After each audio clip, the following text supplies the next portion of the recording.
Today we're talking about money, and it's fantastic to be at a CEDA event where our focus is on money. In all the conversations we've had with stakeholders, with you, money has consistently been raised as a key issue for delivering the just transition. How much do we need? Where is it coming from? How do we use it most effectively, but also fairly? And how can we move from a conversation about cost to one about value and investment in our better future? Let's remind ourselves what Scotland's Just Transition Commission said just last year in their report. Investment is essential to make the just transition real across every community and sector in Scotland. Scotland's just transition will not be funded by the current approach. If investment provision is to be left to the market alone, we will see an unjust transition.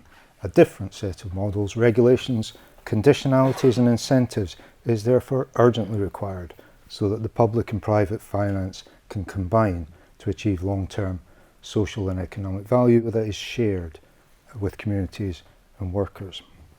The figures associated with achieving a just transition may look daunting in the current fiscal context, but investment planning must also factor in the cost of failure. And short-term savings will be hugely costly to Scotland if these ultimately stymie sustainable economic development at this critical juncture.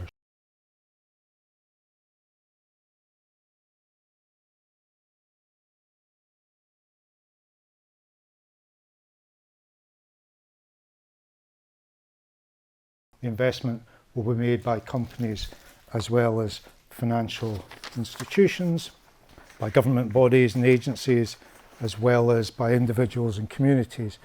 From a just transition perspective, how this investment is delivered will be critical. Quality is important as quantity in terms of access to finance, the cost of capital, the geographic location, as well as the environmental and social performance of the investment.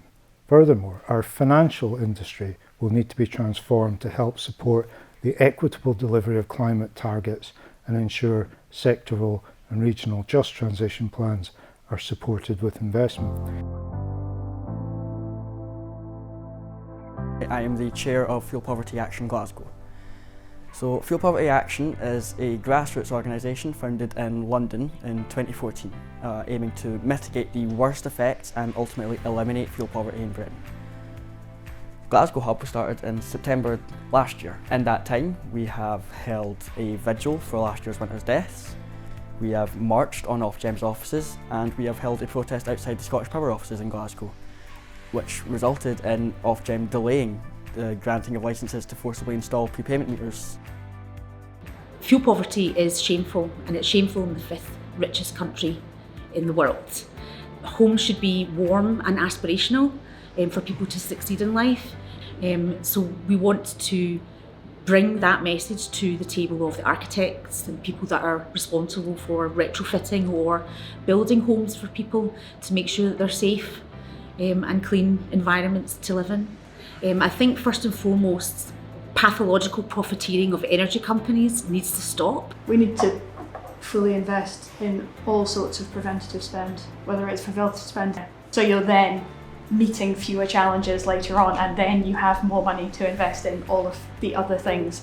A real understanding of preventative spend and how we can improve people's lives at all stages by ensuring that there are healthier, warmer homes, good education, social structures which help to support people's caring needs. Always quite interested in what they're doing in other countries in terms of funding and supporting, like Germany, France, and generally it is taxes, it's carbon taxes. And you look at Ireland have got to set up a sort of retrofit agency, they have slightly more public sector led model, but again that's funded by the public sector and it is funded through taxes. Surely there's a long-term advantage or benefit, to taxing now, improving the housing stock and tackling the energy poverty, to then better health later.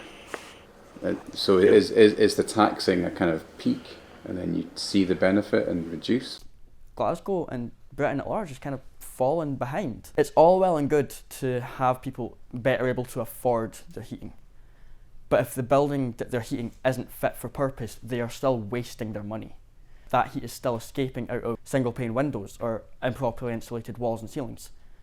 And the big part of that, as I'm saying, is retrofitting. Making sure that the tenements which people live in right now are actually livable. And I think you've got to kind of weigh up the cost here. We're here to talk about money. It's a lot cheaper to upcycle a building than it is to knock it down and build a new one. I've been campaigning for 20 years for VAT to be levelled across home building. I knew a senior member of the volume house building industry, and he said, well, if you did that, we would just change ourselves into volume house repairers. If we just change the way that money flows, industry will follow us. They will follow the money. We don't have to do everything ourselves. Buildings will be far more carefully evaluated and reused if people have to pay tax on knocking them down and get let-off tax in terms of reusing them. Improving buildings is absolutely key to the just transition. For a starter, because it creates more jobs. For another kind of societal reason, that it reduces the burden on our infrastructure on the national grid. It will eliminate fuel poverty. It could also sequester emissions more than traditional construction can. It'll also bring equity to our communities, making sure that everyone can afford their homes and they can live in healthy, clean homes. And that kind of leads you on to the bigger point, which is that it can save the NHS a huge amount of money. A report done by a group called GemSave, showing that to properly fund efforts to mitigate fuel poverty in England and Wales up to the legal requirement, just to what is legally required of the government, cost about 18 billion. 18.1 billion is the amount projected by the New Economics Forum that the British government is giving to oil and gas extractors in tax relief just between 2023 and 2026. The money is absolutely there. It's not about whether we can afford this or not. It's about whether we want to. It's about whether we have a government in place that will actually put people's lives over growth, whether it's actually willing to invest in keeping its citizens alive. It's that line on the triangle, isn't it? If you spend the money between carbon emissions and social impact, and we are the sixth richest country in the world, but we're the most unequal in Europe, and you spend that money and some people will take it to have a reasonable level of health by having higher temperatures and less mold in the home, and other people who are affluent will take the savings and cause more carbon emissions by flying off on more holidays. How can we take effective action? How can we invest wisely?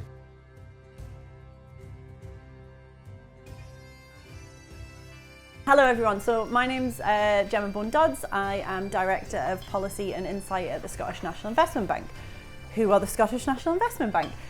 We are the Development Bank for Scotland. We exist to invest commercially in those things that are going to make Scotland better for everyone to live in. And so we have these three missions that had lots and lots of kind of public and stakeholder input in setting them. So the first one is to achieve a just transition to net zero by 2045. Second is our place mission, which is investing in places and regeneration to reduce inequalities, improve opportunities and outcomes for people and communities.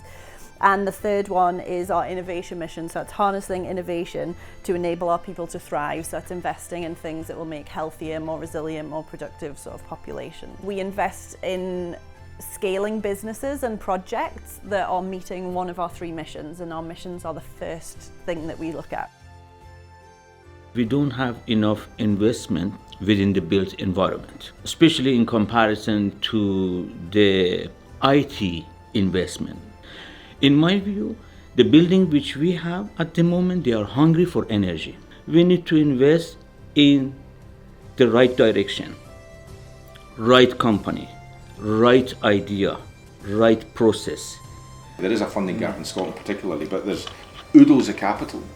But we don't connect the idea or the plan or the innovation or whatever to the right capital, or getting the capital is difficult because it's sludgy. We can map capital flows just now, and we can look at why is money not reaching where it's intended. If you looked at the structural flows of or mapped a place, a project, whatever, and then looked at the stakeholder community that are connected either directly to it or at a macro level, and then you mapped the flows of capital, it would be very simple to be able to see, actually, this capital should be getting here, that's its intention, but it's not getting there. And by bringing the right people into the room physically, at a local level, and connecting and collaborating, co-creating and having all the voices of design in the room, the lived experience of the tenant, the people who don't normally get in the room, because it's usually people that have got the power that make decisions on behalf of others and do things to them.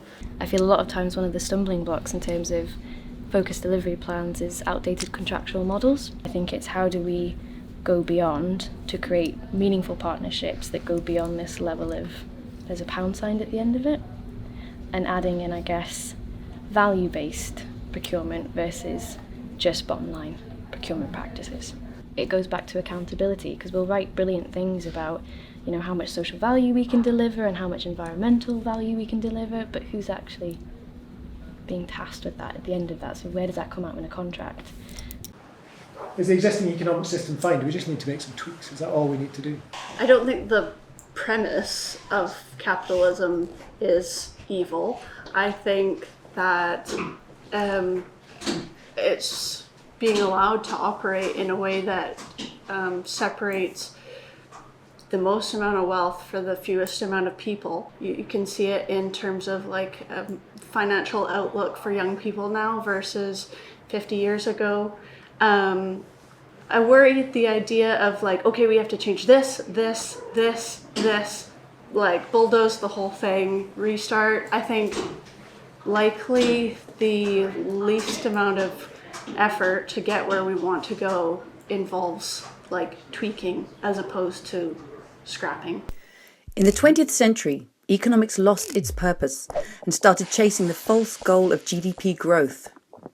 In recent decades, that has pushed many societies into deepening inequality, and it's pushing us all towards ecological collapse. This century calls for a new goal, meeting the needs of all within the means of the planet. In other words, it's time to get into the donut, the sweet spot for humanity. But that's no easy task. Today, billions of people still fall short of their daily needs, from food, housing and energy to healthcare and education. And yet collectively, we've already overshot our pressure on some of Earth's most critical life support systems, driving climate change and the breakdown of biodiversity. What we do to this Earth in the next 50 years will shape the next 10,000. So let's replace that last century goal of endless growth with the goal of thriving in balance. I don't think you'll ever get away from, certainly in the next 100, 200 years, you'll never get away from this capitalist ideal. It's not... It has 200 years? So we've got until 2045. I just don't think it's practical. There are too many vested interests that will stop it from happening. Economic man, with money in his hand, a calculator in his head, ego in his heart and nature at his feet. He hates work, loves luxury, has insatiable wants and knows the price of everything. But the trouble is this, on being told that he is like us, we actually become more like him. Researchers have discovered that the more that economic students study this Homo economicus, the more self-interested they become. Rational economic man is damaging our societies and the living world. We can no longer afford to gaze at his image, which is why it's time for a new portrait of humanity at the heart of economics. One which recognises that our brains are wired for empathy, cooperation and mutual aid. That instead of being fixed, our wants change as and when our values do. And far from being dominant over nature, we're deeply dependent upon her. I mean, okay, I've got to put my climate science hat on here and say that capitalism has led to the situation we've got to in the first place. So, you know, how bad are things going to get before we have to do something about it? For 200 years, industrial activity has been based on degenerative design. We take Earth's materials, make them into stuff we want, use it for a while, and then toss it away. Take, make, use, lose. It's a one-way system that runs counter to the living world, and it's devouring the sources of its own sustenance. Economic theory has told us not to worry, that more growth is needed so that nations can afford to clean things up. But at the global scale, that's simply not true. And the effects are destroying Earth's life support systems on which we all fundamentally depend. We can't wait for growth to clean things up because it won't. We might have growth in some areas, we might have degrowth in other areas, but ultimately we want to get to a point where quality of life goes up, where climate change is tackled. And that might mean a lot more community-based stuff, If we start from that point, then we can see how much capitalism we've got left. We need to turn today's economies, which are degenerative by default, into ones that are regenerative by design. Ones that run on renewable energy, that turn waste from one process into food for the next, so that things are never used up, but are used again and again. And in all this, the 21st century economist's role is a crucial one: to harness the potential of business and finance, of the commons and the state, and of human nature, to unleash this regenerative future. How comfortable are you as a group with the idea that suddenly we stop making profit? Or if we do make profit, profit isn't bad. Profit is fine. It's what you do with profit and where it goes. Money exists to be spent. It's as soon as money stops being spent, as soon as money starts to accumulate, that's when it ceases having a function. So how do we get money to flow so that everybody benefits from that, not just the people at the top? There needs to be a wealth cap. As you're saying about people accumulating wealth, it's the people who keep hoarding it and not spending that are causing these issues. Literally just by placing a cap, no, you can't have more than this, forces them to spend anything above that, so that it is continuing to flow. It keeps the economy moving. My area is construction quality, and I'm continually driving for a better quality culture where people are doing the right thing because they want to, because they know it's the right thing. But it's not, it's not a natural thing to do. It's not the way that the whole sector is set up. It's set up to make money. It's adversarial. There's, it's all about disputes and suing each other, whereas it's unnecessary. We can do it right, and there are good examples of it being done right. Why is that not the norm? The government puts some policies in place that benefit this horrible consumer society of building rubbish that doesn't last. That's absolutely on purpose. The general public end up paying for that, and the profit still gets left. So I don't understand why there's no consequences for that industry who have basically abused the lack of policy, knowingly that they built rubbish. We need to stop this pathological capitalism, and that needs to start first. Should money and power be pushed down to communities to spend money and make decisions on a local basis? The chances are that if communities are responsible for that, then economic change will come much, much quicker than waiting for a top-down approach. We've got many opportunities to actually upgrade the financial and regulatory systems to address some of the things that we haven't been able to act on. Updating financial incentives and regulatory controls. Redistribution of wealth. That didn't go down very well with some, but it went down quite well with others. Should the money be focused on whole-scale retrofit, or should we be focusing on clean energy? That's one of the queries that came up.